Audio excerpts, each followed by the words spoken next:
Buenas tardes, comunidad de Macondo. ¿Cómo estamos este jueves? Vamos conectándonos a la transmisión que hoy tocan unos cuantos temas importantes. Salimos de un fin de semana electoral en América Latina. Primero Argentina, con las legislativas intermedias y un resultado totalmente sorprendente, hasta seguramente para el propio Javier Milei.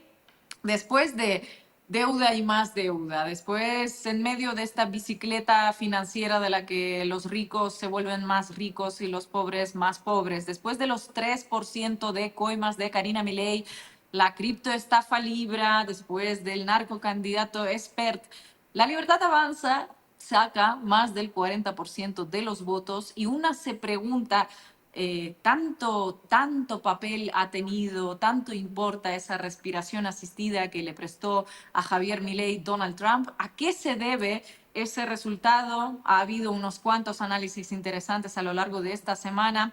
Hoy intentaremos desmenuzarlos en este programa que titulamos Lo peor está por venir, porque la verdad es que Javier Milei, como mínimo hasta el año 2027, pues da mucho respeto, ¿no?, al futuro de Argentina. Y luego también vamos a otro país donde el domingo electoral sí dio buena noticia, al menos para los que formamos parte de Macondo, la consulta interna en Colombia del pacto histórico abierta a todos los colombianos, movilizó a millones de personas y dio por ganador a Iván Cepeda Castro. Alguna vez lo hemos tenido aquí en este programa. Va a ser el más probable candidato de la izquierda colombiana en las presidenciales de 2026, que tienen, bueno, pinta de volverse calentitas con todo este despliegue de Estados Unidos en el Caribe y la injerencia directa que ya está ejerciendo Donald Trump en la campaña de Colombia. Así que de ese despliegue también vamos a hablar hoy, tanto en el contexto de Colombia, que está muy unido al contexto de Venezuela, y también hablaremos un poquito de Cuba, que vamos a tener un invitado que nos va a hacer un análisis muy interesante de todo lo que está pasando en el Caribe y en los países caribeños. Así que vamos conectándonos, dejen sus comentarios, déjenle un me gusta a este programa, así YouTube nos mueve más, y arrancamos. Buenas noches, Sina, buenas noches, Marquitos, y buenas noches a toda la comunidad de Macondo. Vamos arrancando, entonces, ¿les parece arrancar con las elecciones en Argentina? Me parece que Sí.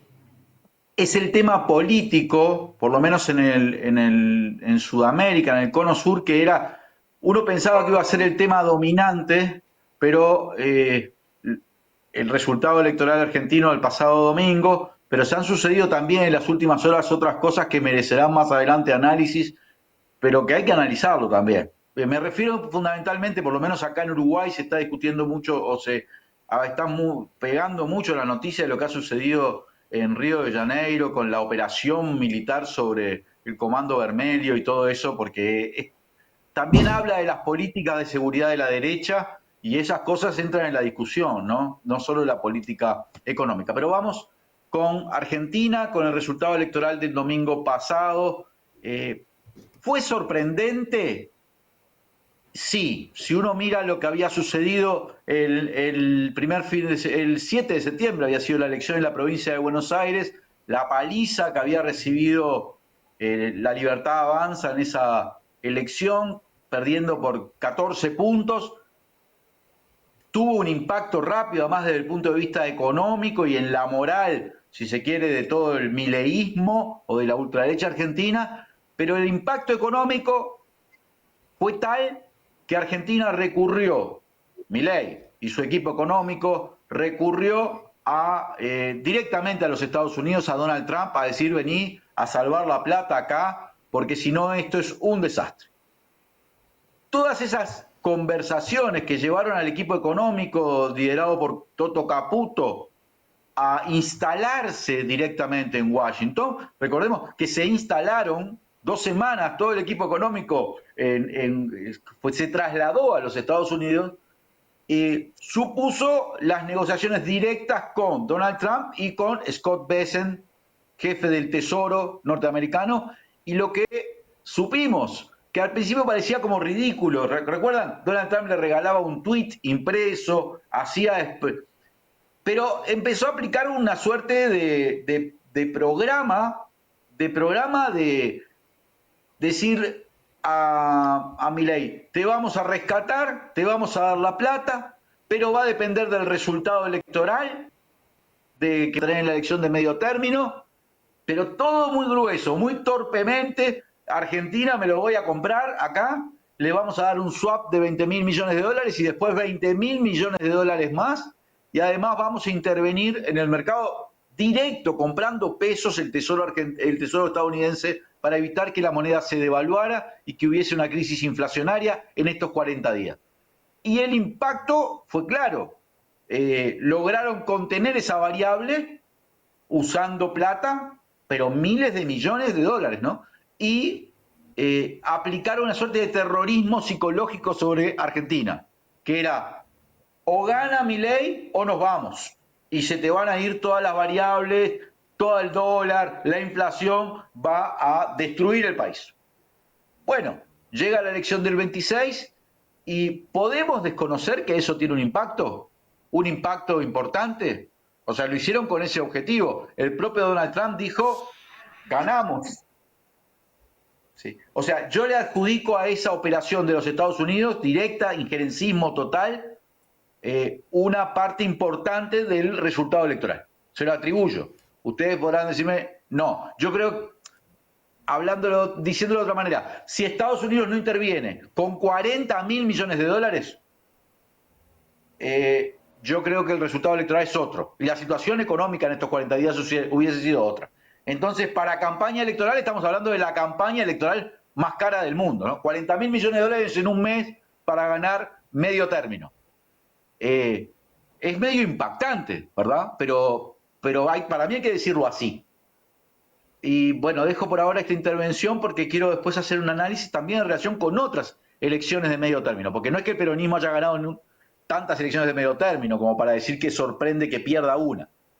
Nos viene sorprendiendo por lo que había pasado en septiembre en la provincia de Buenos Aires. Sí, es mucha plata, ¿no? Entre lo que se prestó ahora, prestar es una palabra generosa, y lo que se había prestado para la elección de Macri en el 19 del Fondo Monetario Internacional. Cada vez que hay una elección, está jugando Estados Unidos muy fuertemente. Sin dudas es una variable central. Tal vez la pregunta es cómo se dosifica los diferentes elementos explicativos. ¿Cuánto de cada elemento explica el total del resultado? Y a mí me gustaría detenerme en dos miradas que están habiendo para explicar, digamos, la victoria de Milei y la derrota del peronismo. Una tiene que ver con, hoy lo escuchaba, por ejemplo, a Jorge Alemán en una entrevista que le hacía a Julia Mengolini en la Futurock, que hacía todo el encuadre sobre la época, sobre las ultraderechas, sobre los cambios societales, sobre el impacto de la tecnología, la sobre mega individualización y el egoísmo y la época, las pasiones tristes, en fin, una suerte como de teatralidad en la cual estamos inmersos que de alguna manera hace casi medio inevitable que a la ultraderecha le vaya bien.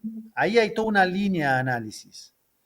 Y otra línea de análisis que está al rojo vivo, que es el peronismo. ¿Qué pasa con el peronismo?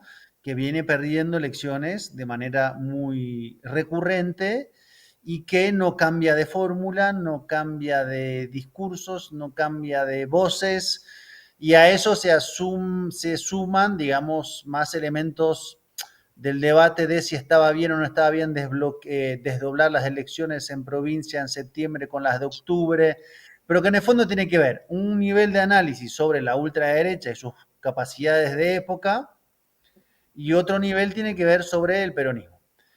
Yo ahí la verdad que no quiero ser como peronista, valga la evidencia, como magnánime decir es 50-50, pero es difícil entender la derrota sin la época, efectivamente, los cambios societales, pero también es imposible entenderla en por qué la sociedad opta por esto y porque también se da vuelta y ve que no hay mucho para ofrecer del otro lado.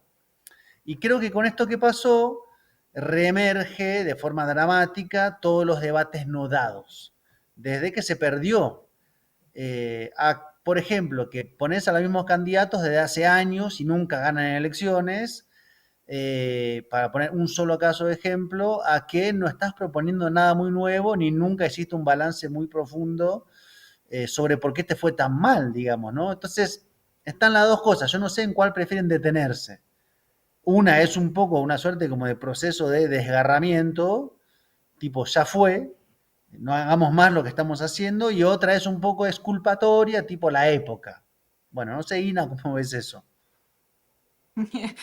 A mí, de hecho, ese debate me interesa mucho que lo analicen, sobre todo los que están más cerca de Río de la Plata, que es la pregunta que nos hacíamos, Marco, el lunes cuando nos vimos también en la oficina, de qué pasa con la sociedad argentina que otra vez le otorga a Milei este voto de confianza, ¿no? Por un lado, estoy de acuerdo con Leandro que Trump ha tenido parte de la responsabilidad de ese mensaje que analizábamos la semana pasada de Trump a Milei. No era un mensaje, como decíamos en aquel momento, no era un mensaje a Milei, ¿no? De Argentina, si no vota bien, la vamos a hundir. Era un mensaje a todos los argentinos que atendieron el ultimátum de Trump. O sea, vale, yo tengo ahora sobre el mapa esto, una posibilidad de otra deuda para tomar más deuda, para tomar más deuda, o un hundimiento inminente que además no les va a temblar el pulso a la hora de aplastarnos. Entonces, ¿qué hago? Bueno, entre dos males, elijo el mal menor, suponiendo, ¿no? ¿Cuál es la lógica? Y por otro lado, a mí también me gustaría elevarlo un poco en el contexto más regional, contexto geopolítico, en todo este repliegue de Estados Unidos hacia América Latina. Y como Argentina es una suerte de laboratorio, ¿no? De conejito de Indias, donde se está probando toda esta política lunático-libertaria, también están probando hasta qué punto son funcionales estos mensajes, porque se viene un año de elecciones y ya te ha funcionado aquí en Argentina de si más te vale ganar, porque si no te voy a estrangular. Entonces se vienen elecciones en Colombia, vamos a ver cómo se van a comportar, se vienen elecciones en Chile con una izquierda que, como decía Marco, pues no ha ofrecido demasiadas respuestas, ¿no? A los desafíos reales, más allá pues de una fachada bastante bonita. Se viene un año complicado de redistribución del mapa geopolítico, en el que ellos ya tienen como una primera victoria real, en la que le vienen y le dicen a un pueblo entero de si no votan por este señor, por este candidato que a mí me interesa, y sabemos cuáles son los que les van a interesar, ya sea en Colombia o sea en Chile, ya verán qué va a pasar. En el Caribe tienen los barcos, en Chile vamos a ver, hay bases militares cerca, pero después hay toda una serie de herramientas económicas, empezando con aranceles. Entonces, esto es un precedente que vamos a ver cómo va a influir, me parece. Mira, yo pienso, Ina, que primero, Marco nos plantea dos caminos de análisis, ¿no? Uno tiene que ver con un estado del alma de la época, ¿sí? Una suerte de, bueno, propio de lo que analiza un psicoanalista como Jorge Alemán, que hace un análisis casi psicológico de la sociedad, y, y después nos plantea otro camino, bueno, cuáles son los errores que ha cometido o que comete el peronismo que le granjean esta serie de derrotas. Bien, son dos caminos que está bueno tenerlos, pero yo creo que no son los únicos elementos, ninguno de los dos son las únicas corrientes de análisis de lo que está sucediendo. ¿Por qué planteo esto? Bueno, el peronismo, como expresión de lo que podríamos llamar el pensamiento nacional, popular, progresista, este peronismo, ha habido muchos peronismos, este que representa, si querés, Cristina o Axel Kicillof, más allá de sus distancias entre ellos, o lo que representaron en los últimos 20 años, cometió errores indudablemente, pero tuvo muchos aciertos. Y está para mí estriba en sus aciertos el problema por el cual es un objetivo geopolítico. O sea, Estados Unidos, por ejemplo, no interviene con esta fuerza por los errores del peronismo, interviene por los aciertos del peronismo. ¿sí? La derecha argentina tiene un encono especial con este peronismo. Con otro peronismo, como fue el de Menem, no tuvo ningún problema. Participó del menemismo, por cierto, que favoreció a la derecha. Favoreció a los sectores concentrados de la economía. Entonces, ¿cuál es el resultado electoral que se dio ahora? Es ese triunfo que se presenta como un triunfo rutilante, potente de Milei. Es indiscutible que Milei eleva su representación en el Parlamento, es indiscutible que tuvo una victoria y que además está presentado y hay una convicción general en la sociedad argentina de que Milei ganó esta elección intermedia. Por lo cual, no podemos esperar otra cosa que profundice su programa. Recuerden que después de la paliza que recibió en la provincia de Buenos Aires, en su discurso dijo que iba a profundizar su programa. No dijo, voy a dialogar, perdí, ahora voy a dialogar. Dijo, voy por todo. Y su programa es un programa tremendo.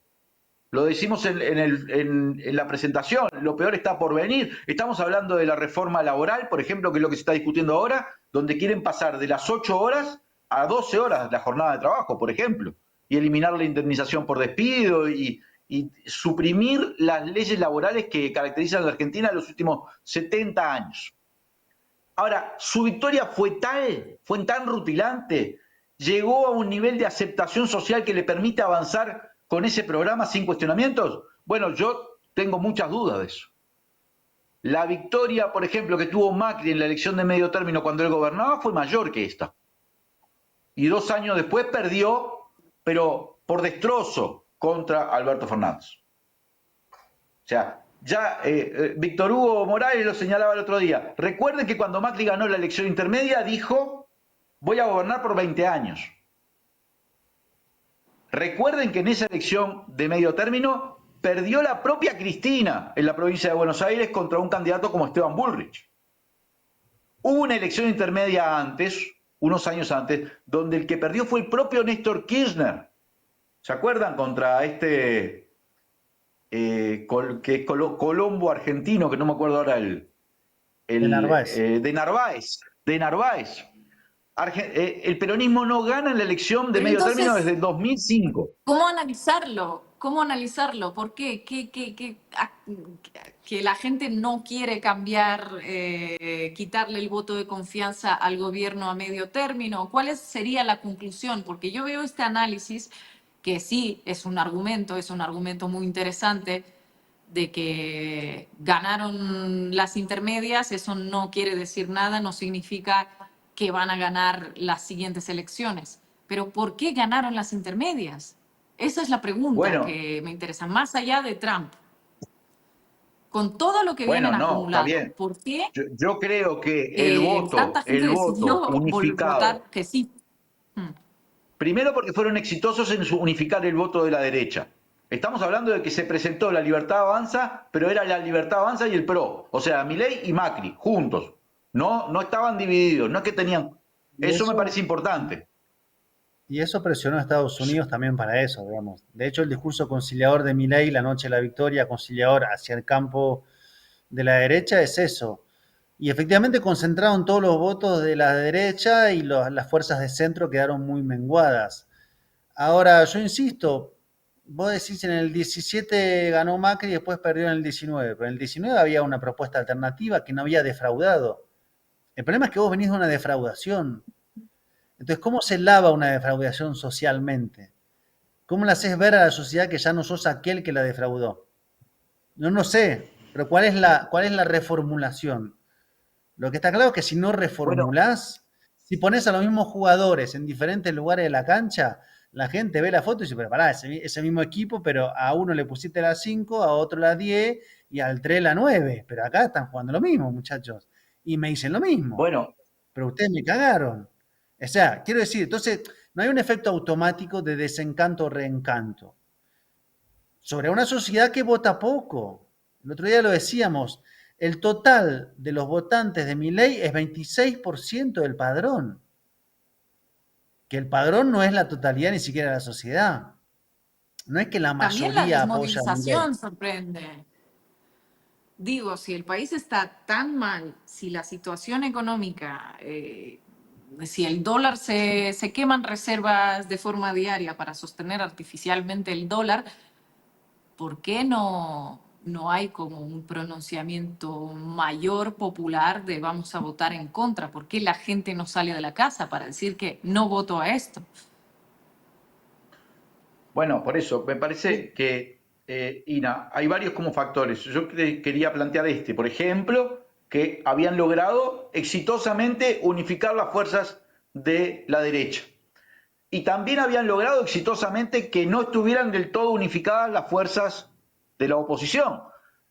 Veamos cuántas provincias se presentó Fuerza Patria. Creo que en 13 de las 24. Después eran expresiones provinciales, ¿sí? Incluso hay candidaturas que vos podés decir son testimoniales, pero que le sacan votos al peronismo. Samid, por ejemplo, Santiago Cunio, en fin, hay otras expresiones como son las de la izquierda, que uno podría decir que en un balotaje, nadie puede decir que no son opositores a Milei, Miriam Bregman, todo, que además tuvieron una buena votación. Para mí tuvieron una votación no insignificante. Entonces, yo comparto lo que dice Marco. Veamos que la derecha también hace un poco eso, porque no se inventan líderes políticos ni líderes técnicos todo el tiempo. Cuando digo esto, tuvimos a Patricia Bullrich fracasando en muchos gobiernos y la tenemos ahora con 50% como senadora por la ciudad de Buenos Aires. 3 veces fue gobierno una persona como Sturzenegger, que después se tenía que ir del país. Fue Caputo el que endeudó al país por 100 años en el gobierno de Macri y hoy es el ministro de Economía. O sea, a veces las caras son las mismas. Lo que está claro es que hay una resiliencia o hay una parte de la sociedad que no le importa. Por ejemplo, cayó Espert por narco y estaba en la lista y no afectó. O sea, no tuvo impacto. La gente que fue a votar a la lista de la Libertad Avanza lo veía y lo votó igual. ¿Sí? Eso no podemos desconocerlo. Lo que yo no creo es que esto sea el principio, lo planteo así, no creo que sea el principio de una especie de hegemonía de larga duración de la ultraderecha en Argentina. No lo creo. Creo que todavía tiene enfrente estos 2 años y la elección nacional del 2027. Y en principio yo no creo que eso sea un desafío no sé, administrativo. No. Tiene buena chance de perder. Claramente habrá que hacer muchas cosas de parte del peronismo para que eso suceda, pero las tiene todas las chances de perder. Y además este modelo va a dejar mucho más heridos de los que ya dejó, que es terrible, ¿no? Eso es terrible. Sí, y el modelo, a mi modo de ver, también tiene patas cortas por su propia naturaleza económica. Ahora, insisto, si no hay una propuesta tentadora, que logre convencer, que plantee que hay una alternativa a esto, no necesariamente una cosa se traduce en la victoria de lo otro, no es porque pongas lo otro, porque está contra este, que necesariamente va a ganar. Eso a lo sumo lo hace la derecha con el antiperonismo, pero va cambiando de candidatos en cada elección. En este caso, y tal vez finalmente la derrota sea bienvenida en cuanto a que fuerce la máquina a que se haga un balance. O sea, porque ¿cuál era digamos, el discurso del peronismo? Hay que llegar unidos. Si llegamos unidos, todo va a estar bien. Que fue un poco el discurso de hace 5 o 6 años. Estamos unidos, todo va a estar bien. Y la sociedad no le convence eso como elemento per se. Si no hay un programa alternativo, si no hay nuevas caras, si no haces, no sé, tal vez un proceso como de balance propio y crítico sobre lo que te pasó. Entonces, está bien, después cada cosa se maximiza, cada cosa es utilizada, cada cosa, pero la derrota del domingo vuelve a poner sobre la mesa la interna, Kicillof, la Cámpora, Cristina, baila en el balcón, no baila en el balcón, la cara que hizo Máximo. Quiero decir que todo ese nivel de detallismo de la interna esté otra vez así como a flor de piel, bueno, es un efecto de la derrota, pero es una señal de que hay algo profundo que está pasando en tu propio movimiento, que está agotado en un lugar y que hay que destrabarlo, y que la sociedad no te va a dar un cheque porque sí, porque no le gusta mi ley. Y después hay análisis, digamos, se dijo, y lo hemos dicho, por lo menos yo lo he dicho, che, el apoyo tan explícito de Trump no jugará en contra.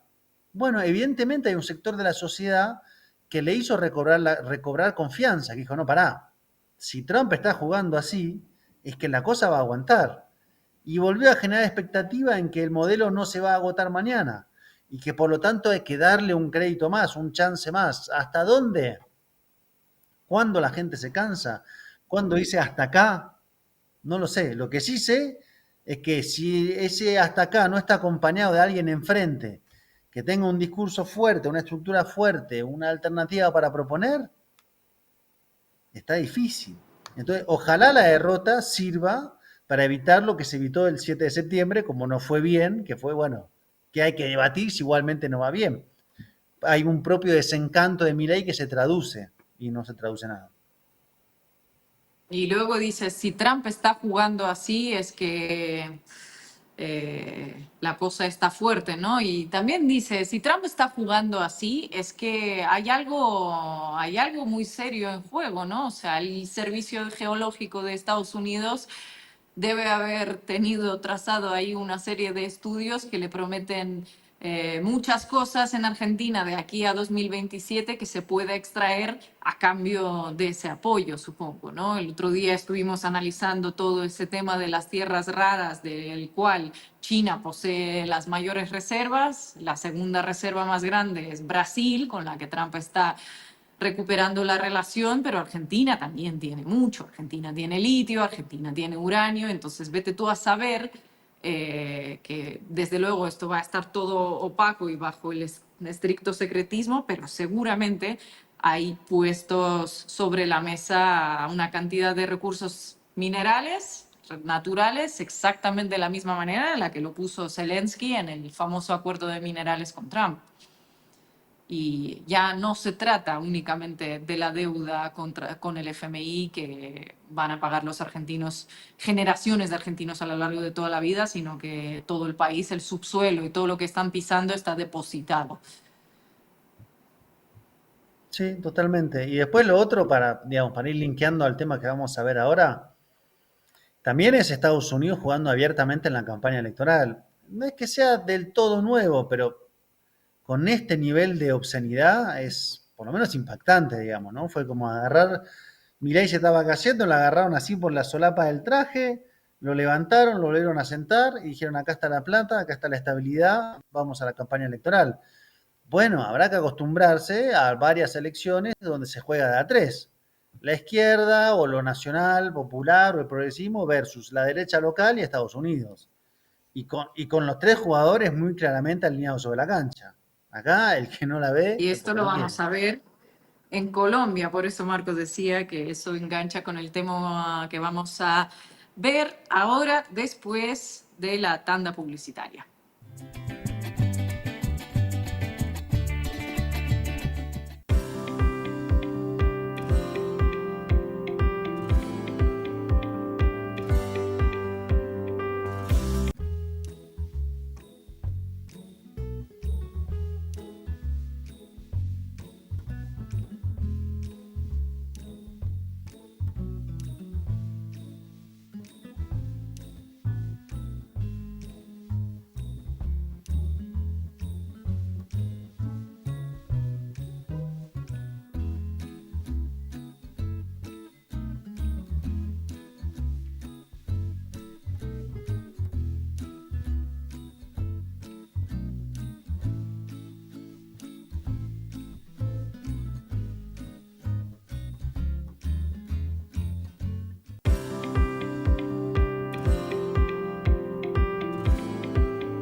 La verdadera amistad te dice las cosas de frente, aunque muchas veces no te gusten.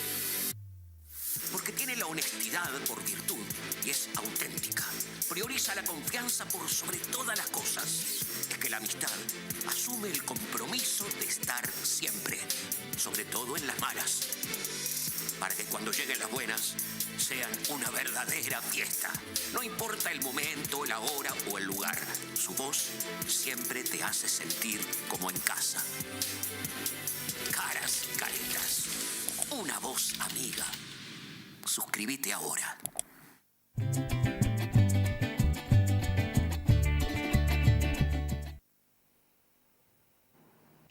Bueno, volvemos con Macondo. Gracias a todos los que nos están acompañando. Recuerden poner el like y hacer los comentarios que quieran y hacerse socios de nuestra comunidad y hacer donaciones. Todo eso que siempre les pedimos.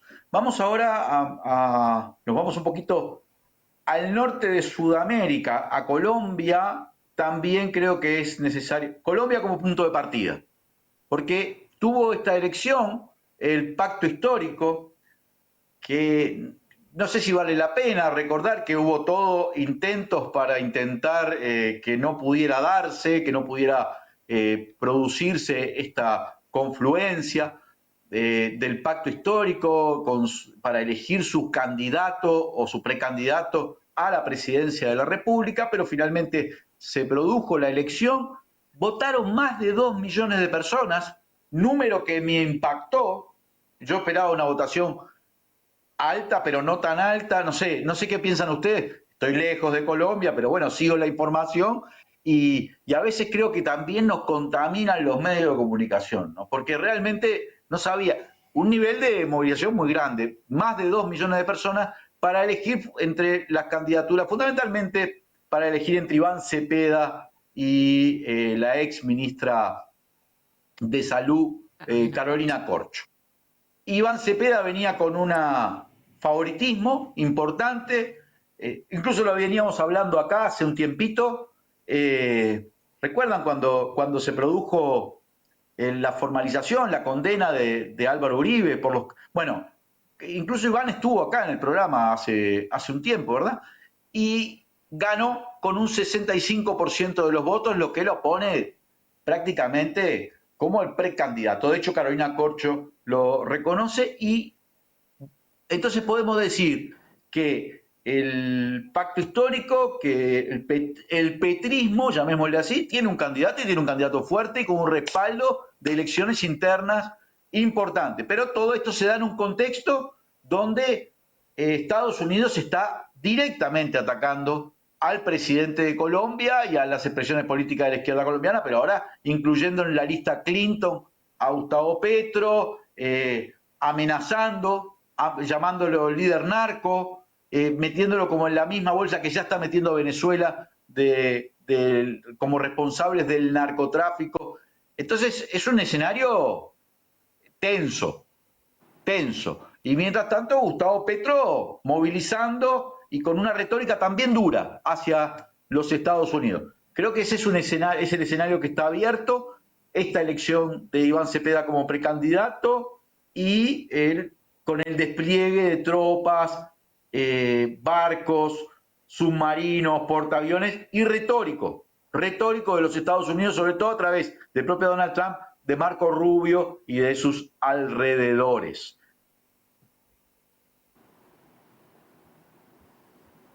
Ina.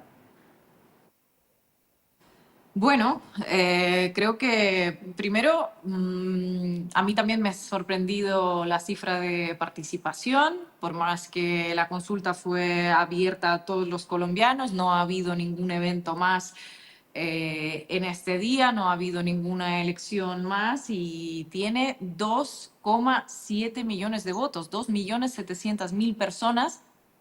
Bien, ¿no? Siempre me confundo con sí, 2.700.000 personas que han votado por Iván Cepeda, que es un perfil que a mí, yo creo que a todos los integrantes de este programa nos merece un profundísimo respeto. Es una persona que viene de una larga trayectoria de la defensa de los derechos humanos, es una figura muy, muy notoria en todo el tema de los procesos de paz en Colombia, con lo cual el hecho de que él sea este posible relevo a Gustavo Petro, a mí me da una esperanza de que haya cierta continuidad, ¿no?, en el proceso. Ahora, él es absolutamente consciente de que Trump es un actor dentro de esta campaña electoral. Lo hemos entrevistado anteayer a Iván Cepeda Castro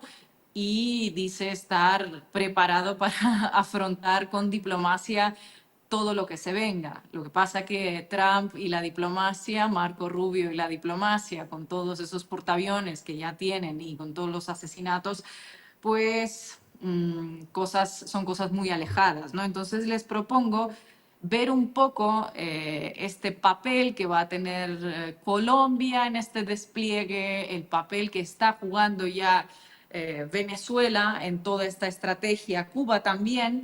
Y para analizarlo tenemos hoy a Daniel Tascón, que es un compañero, es analista, economista, que está en Caracas.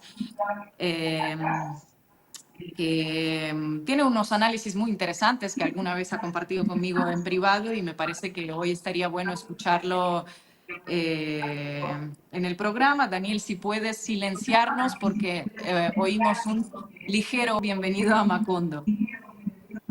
Te trato de silenciar, déjame. ¿Me logran escuchar allí? Te escuchamos. Sí, te escuchamos bien. Vale. Bueno, primero que todo, muchas gracias por permitirme estar acá para expresar desde Venezuela lo que ocurre o cómo lo venimos analizando ya desde hace un tiempo, desde la llegada de Trump y todo, y vincularlo con el tema Colombia, ¿no? Y no dejar de vincularlo a lo que se hablaba un momento de Argentina. Marco decía algo que para mí es muy cierto. En Argentina la oposición, a la izquierda, no tiene un discurso fuerte. La gran diferencia en Colombia hoy es que Petro y su movimiento tienen un discurso muy fuerte, y yo lo analizo y lo comparo mucho con un discurso que dio el presidente Chávez el 28 de febrero del año 2003. El primer discurso en el que antagoniza con Estados Unidos, y a la interna analizábamos en aquel momento por qué saltaba el discurso a antagonizar con Bush, que era el presidente de Estados Unidos en aquel momento, y alguien me decía, el presidente Chávez no tiene un adversario político fuerte en Venezuela y está buscando a alguien para antagonizar, y empezó a antagonizar en aquel momento con Bush ante la falta de una oposición. En Colombia pudiera estar pasando lo mismo, porque si vemos los candidatos de la oposición en Colombia, no tienen fuerza, tienen un grandísimo poder mediático en la espalda, tienen un poder económico derivado del narcotráfico, que es así y va a ser así por siempre en Colombia, porque la realidad del narcotráfico en Colombia no va a cambiar ni en 10 ni en 20 años por su connotación. Pero Petro busca antagonizar con Trump y lo logra. Y también es cierto que Trump tampoco tiene un adversario dentro de los Estados Unidos, no se hace este tipo de política.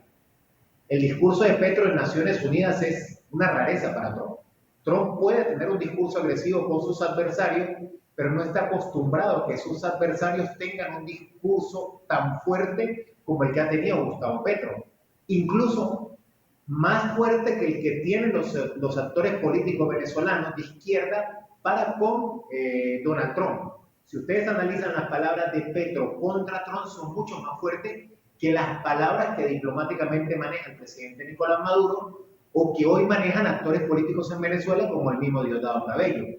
Marco es una persona que ha estado muy vinculada a Venezuela desde hace mucho tiempo y vivió acá lo que pasó en 2019, y los programas que se ven, tipo El Mazo Dando, que tú los ves los miércoles en la noche, no son comparados los de 2019 con los de hoy.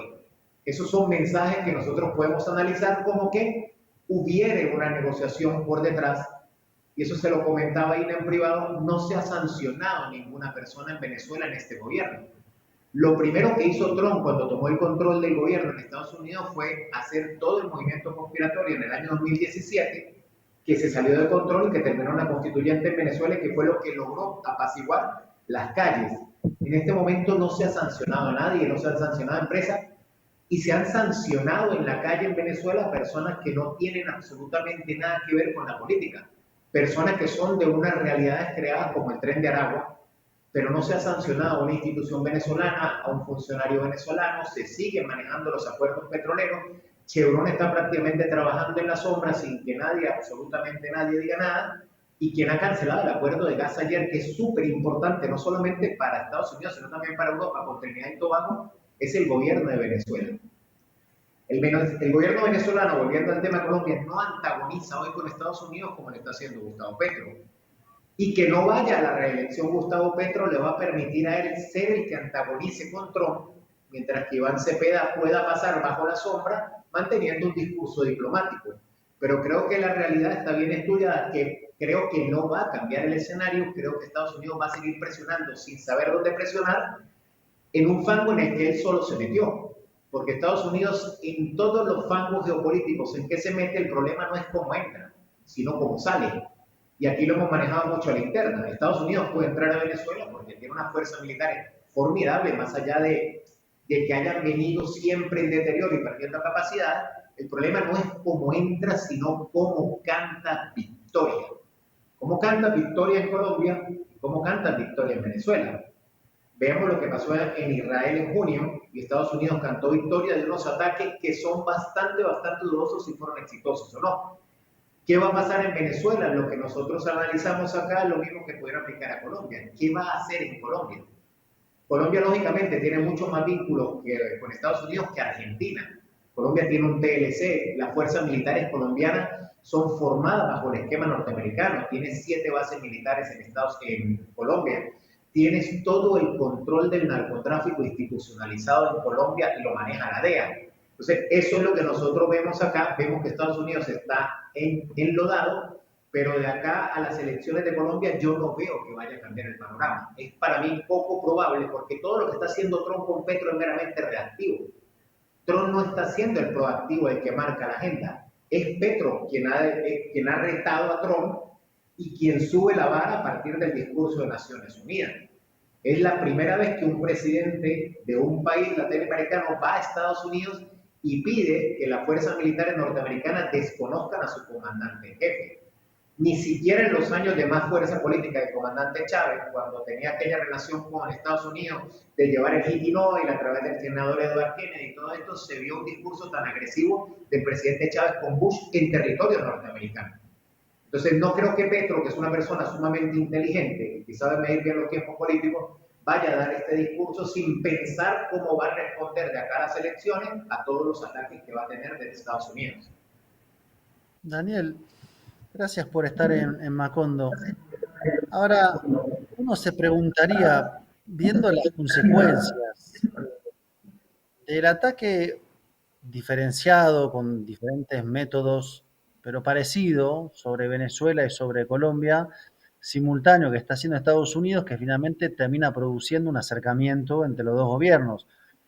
Un acercamiento que además, digamos, no digo que se explique solo por eso, pero que tiene un peso muy importante, porque no había quedado todo en los mejores términos post elecciones presidenciales, no exactamente como con Brasil, pero en una zona parecida. Ahora bien, que Estados Unidos presione en simultáneo de esta manera y tenga esta agresividad tan fuerte contra el gobierno colombiano al tiempo que con Venezuela, termina produciendo un acercamiento. ¿Pensás que ahí hay una falta de inteligencia de Estados Unidos, que finalmente no les importa tanto que se acerquen ambos presidentes?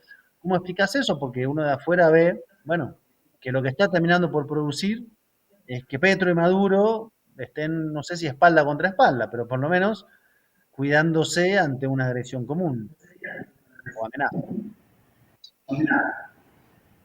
Lo que pasa, Marco, es que nunca en una guerra se puede tomar como una premisa la estupidez del adversario, ¿no?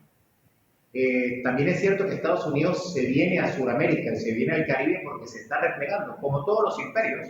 Y basta ver los mapas de los grandes imperios, sin ir más lejos, el romano. Empiezas a crecer, pierdes el control del mundo y te vas a la única zona donde puedes influir. Como te decía hace un momento, ¿no? Lo de Tron es meramente reactivo. Todo lo que ha empezado a pasar en el Pacífico, que es realmente por donde sale la droga, todo lo que ha empezado a pasar en el Pacífico es posterior al discurso de Naciones Unidas.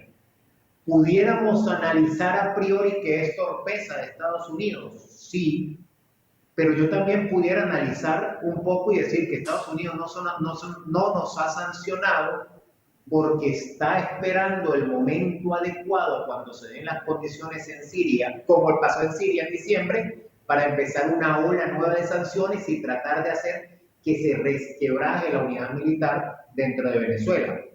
son los escenarios. Nosotros no estamos bajo una única línea de análisis. Hay muchísimos análisis y hay que analizar todos los posibles escenarios porque es la manera como trabaja Estados Unidos haciendo gestión de escenario. Ahora, ¿qué es lo que pudiera haber pasado con Colombia? Que pone a una persona que es una persona que no se le puede decir nada, que su entorno tiene todo bajo control porque decía que se dirige a sus adversarios políticos de una forma no convencional dentro de la política de Estados Unidos, entonces un presidente de un país donde él suele tener todo bajo control, va a su patio, le lanza un discurso en Naciones Unidas que en mi criterio es espectacular y que creo que está al nivel del discurso del Che Guevara o del presidente Chávez, si mal no recuerdo, en 2007 o en 2006, y después sale a las calles y pide a las fuerzas militares de Estados Unidos que no respetan a la autoridad de Trump por todo lo que está pasando, porque el ejército no está cobrando sueldos, porque hay retiros de oficiales como el almirante en el Caribe, que es el comandante, el jefe del Comando Sur, que se retira 2 años antes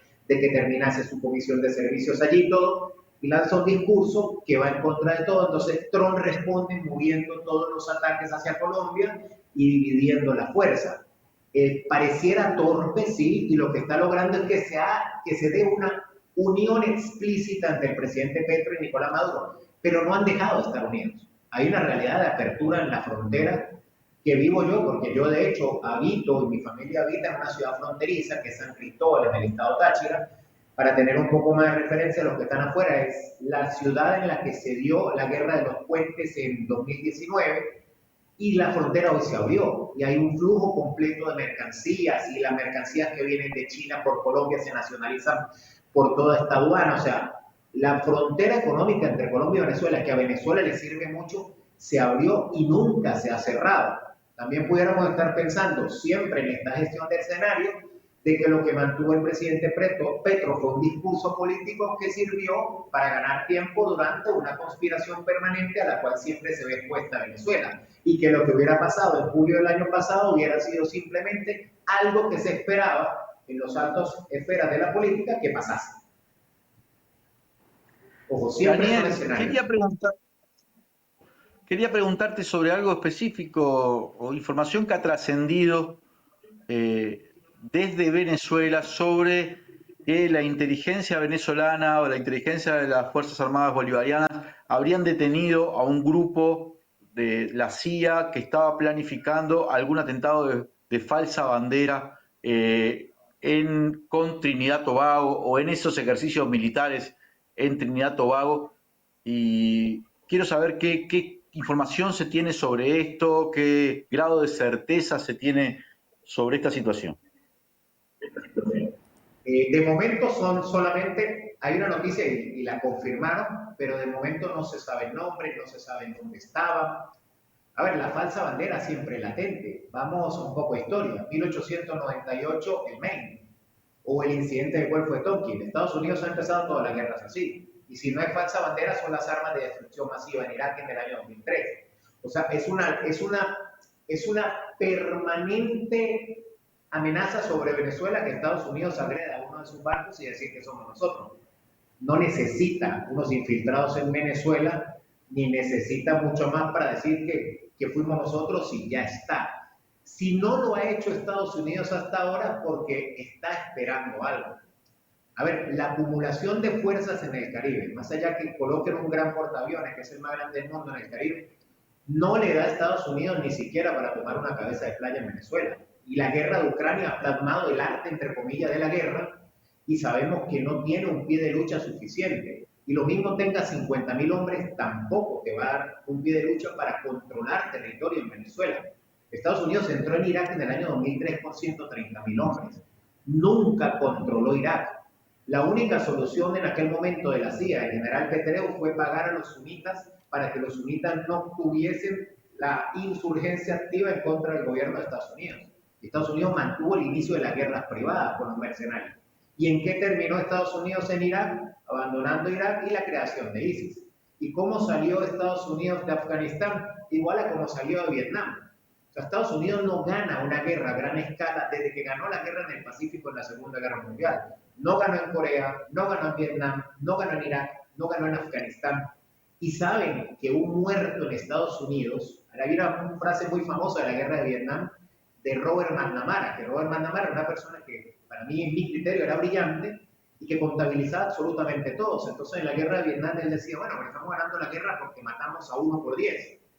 Y en aquel momento alguien de la prensa le dice que al norteamericano no le importan los 10, al norteamericano le importa el 1. O sea, el gran problema que tiene Estados Unidos es enfrentarse a un conflicto en su patio donde puede quedar encharcado sin tener hoy las condiciones militares. Estados Unidos hoy no puede mover 300.000 hombres.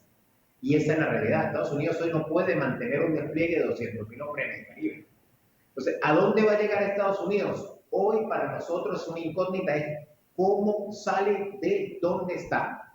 Nosotros venimos monitoreando de forma permanente los tanques de pensamiento más influyentes, desarrollamos un ranking de tanques de pensamiento para no analizar los 2.600 y analizar solamente 10.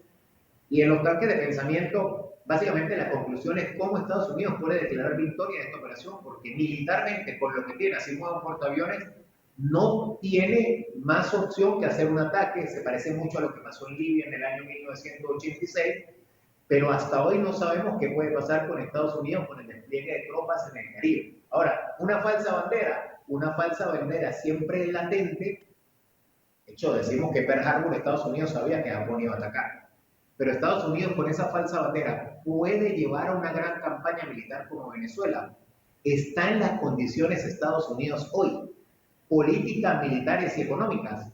¿O geopolítica? Porque aquí estamos hablando de Venezuela desde Venezuela, pero no estamos hablando del apoyo que eventualmente pudiera recibir Venezuela. Todos los análisis que estamos haciendo en la interna es cómo nosotros, sin ayuda, pudiéramos defendernos de una posible invasión. Pero ¿puede Estados Unidos hacer una invasión a Venezuela en la situación en que se encuentra hoy en día? Esa es la pregunta. ¿Le conviene?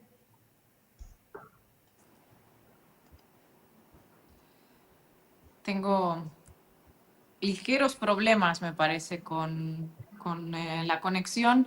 Daniel, nos estamos quedando con poco tiempo y quería aprovechar para preguntarte sobre Cuba, porque lo habíamos hablado tú y yo en una conversación previa. ¿Qué papel va a estar jugando en todo este despliegue? Tenemos a Marco Rubio al mando de la política exterior de Estados Unidos. Sería bastante ingenuo pensar que en toda esta estratagema de alguna forma Cuba no entre, aunque bueno, también hay otros analistas que dicen, claro, Cuba siempre está sobre la mesa, ¿no? Entonces, ¿qué análisis manejan ustedes en estas condiciones? A ver, el análisis que manejamos es que Estados Unidos diría, si cae Venezuela, cae Cuba y Nicaragua. Eso no es tan cierto, en la lógica, porque lo mismo se decía, si cae la Unión Soviética, cae Cuba. Y Cuba resistió a pesar del periodo especial todo lo que fue la embestida de Estados Unidos. Militarmente sería una campaña sumamente accesible para Estados Unidos entrar a Cuba. Aquí hay dos realidades. La primera realidad es cuando gana Trump y viene su vocero, su negociador a Venezuela, que es Richard Grenell, y se daban las conversaciones y se daban ciertos acuerdos. Pareciera que este coletazo de neoconservadores que quedan dentro del gobierno de Estados Unidos y en este momento encabezados por Marco Rubio le dirían al presidente Trump, déjame hacer un movimiento que está programado para 2026, porque la realidad es que este movimiento de tropas está programado en Caribe para el próximo año. Déjame adelantar este movimiento de tropas, que yo puedo resquebrajar Venezuela a la interna y cayendo Venezuela, mucho más fácil tomar el control de Cuba y que Nicaragua se venga abajo. Pero en Cuba se dan las realidades como las que había en Panamá en 1989, 1990. Hay ya tropas norteamericanas en Cuba y pudieran desde allí decir, bueno, vamos a empezar a partir el país en dos y a tomar el control. Lo que yo noto es que militarmente es mucho más viable ir contra Cuba que venir contra Venezuela, pero yo creo que ellos están partiendo del principio de que si cae Venezuela, caen todos, y volvería a ser una premisa errónea, porque así como Cuba resiste la caída del bloque comunista, ¿por qué no va a resistir en este momento la caída de Venezuela, supuesto legado? Eso es lo que nosotros pensamos acá. También el otro día, perdón, compañeros, si, si me impongo tanto con las preguntas, he visto esta información de que se ha detectado un avión ruso de carga, el más grande, que estaba justamente pasando por Venezuela, Cuba y Nicaragua y que hay sospecha de que está llevando armas, ¿no? Ya sea a Venezuela o a Cuba. ¿Qué saben en Venezuela de esto? ¿Qué tipo de armas podrían ser? Si son sistemas de defensa antimisil, si es para Venezuela, si es para Cuba, si es para todos. Lo que pasa es que el escenario una vez más, la guerra no es lo mismo antes de 2021 y eso no es incluso de la guerra entre Rusia y Ucrania, esto viene de la guerra entre Azerbaiyán y Armenia. Los escenarios bélicos han cambiado, o sea, hoy hay un nuevo actor y todo lo que son los vehículos aéreos no tripulados, los drones, irrumpen en la vida militar como irrumpió la aviación en la Primera Guerra Mundial. Y de acá hasta que haya un nuevo invento, un nuevo uso, un nuevo medio de guerra, pues pasarán muchísimos años. Entonces, hace poco analizamos cómo se hace la defensa antiaérea. La defensa, hoy no te tienes que defender contra misiles, son ataques muy costosos. Hoy te tienes que defender contra drones, son ataques mucho más económicos y hacen costosa la defensa a quien tiene los medios para defenderse, como Venezuela. Venezuela tiene una formidable defensa antiaérea que la diseñó el presidente Chávez en su momento, se hizo una repotenciación de las Fuerzas Armadas en Venezuela. Pocas armas se pueden traer a un avión de carga para hacer una defensa de un territorio tan extenso como Venezuela. Venezuela tiene 1 millón de kilómetros cuadrados, Ucrania como referencia tiene 600.000 kilómetros cuadrados, entonces pocas armas pudieran venir allí. Se especula de que vienen especialistas, personas de Wagner y todo, pero nada de esto es verificable. De esto no se puede decir nada. O sea, la realidad es cómo tú planteas una guerra. En caso de una guerra con Estados Unidos, es evidente que el escenario de guerra que más convendría a Venezuela sería una guerra irregular. Y una guerra frontal, como lo ha hecho Ucrania con Rusia, es el exterminio de la población, y en ese tipo de guerra Venezuela no va a caer. De hecho, la doctrina de guerra en Venezuela es la guerra de todo el pueblo, algo similar a lo que se vio en la guerra de Vietnam. Ahora, pocas armas pueden caber en un avión para ejercer un tipo de defensa. Lo mejor que se puede hacer en la guerra moderna, a partir de 2021 hasta 2025, es hacer que no te vea el enemigo y tratar de cubrirte con medios propios de lo que son los ataques de los drones, porque hoy estamos prácticamente, yo citaba hace poco en un análisis que hacía la destrucción de las primeras baterías Patriot que se destruyeron en Kiev. Se estima de que la defensa antiaérea ucraniana gastó $135 millones en 2 minutos destruyendo drones para quedarse sin misiles antiaéreos y después los misiles rusos las destruyeran a ella. Venezuela no puede gastar $135 millones en 2 minutos. Es imposible que eso pase. Entonces, nuestra defensa está planteada de otro tipo. Nuestra defensa tiene que ser siempre, esto es, yo como analista, siempre tiene que ser partiendo de una guerra irregular, de un enemigo que no se ve. Daniel, nos quedamos ya con 2 minutos y nada, muchísimas gracias, agradecerte por tu análisis y por tu tiempo y esperamos volverte a ver por aquí. Muchísimas gracias, yo estoy a la orden siempre para ustedes, para mí es un honor estar acá, que escuchen nuestra realidad. Acá seguimos resistiendo y vamos a resistir siempre. Gracias, Daniel. Muchas gracias, un abrazo. Daniel. Tenemos 2 minutos, compañeros, si quieren añadir algo, algunas observaciones antes de... Sí, me gustaría, porque además nos ve mucha gente por aquellos lugares. En estas últimas horas saben que un huracán, el huracán Melissa, ya que estamos hablando del Caribe, cruzó con categoría 5 Jamaica, atravesó las provincias orientales de Cuba con una categoría un poco menor, pero provocando cuantiosos daños y una evacuación masiva. Cerca de 1 millón de personas, se hablaba de 750.000 e incluso más personas en Cuba fueron evacuadas. Ya el huracán salió de territorio cubano, aunque todavía siguen las condiciones de mal tiempo en el oriente de la isla, pero sabemos que en el Caribe, tanto en Jamaica como en Haití, o sea, en la parte occidental de la Española, se cuentan ya decenas de muertos. Y yo quiero señalar esto, porque Cuba es un país que está, como ustedes saben, ¿no?, sometido a un bloqueo de una precariedad que es impresionante y no registró ninguna muerte. Y eso responde solo a una conducta que tiene la sociedad cubana y la defensa civil cubana, capaz de dar refugio, de evacuar casi 1 millón de personas en cuestión de horas para lograr evitar que un huracán provoque muertes. No es infalible, pero son en muchas circunstancias que han pasado, porque estamos en esa temporada, huracanes en Cuba y en el Caribe sabemos que se producen una cantidad de muertes en otras islas y en Cuba no, se logra evitar eso. No es infalible porque a veces se han producido también muertes. Recordemos ahora que ha pasado 1 año de la Dana en España, o lo que fueron las inundaciones en Bahía Blanca, otras situaciones de esos extremos climáticos que se producen y la cantidad de afectaciones humanas que produce.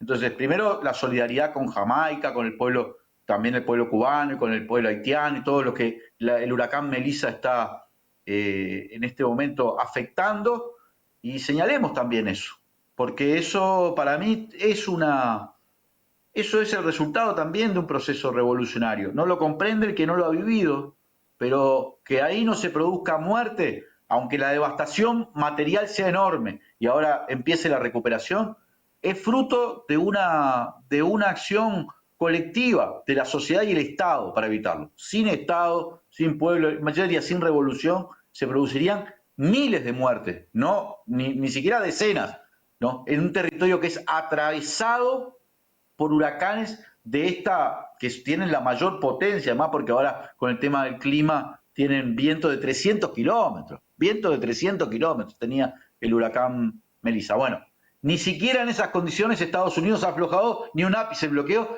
y viene Marco Rubio, que tiene ahí amenazado a todo el Caribe con sus despliegues militares, diciendo que ofrecer ayuda para contra. La verdad que es vergonzoso, es indignante. Pero bueno, quería plantear esto y ya expresar además nuestra Y solidaridad tenemos un con la último población minuto para afectada. Marco Terusci, si quiere hacer el análisis. Cuántas especulaciones, ¿no? Sobre lo que pueda pasar. Esa es todo mi mirada hoy, digamos. Ya van 3 meses del despliegue sobre Venezuela, casi. Estamos en una operación fuerte de titulares, de sanciones, de discursos contra Colombia. Vamos a ver cómo evoluciona.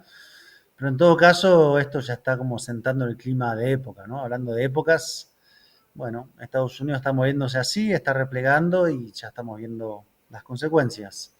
¿Alguien se quejaba alguna vez de que Estados Unidos no miraba mucho para acá? Bueno, ahí está, la consecuencia que te miren. Bueno, seguiremos analizando. El jueves que viene nos vemos por aquí.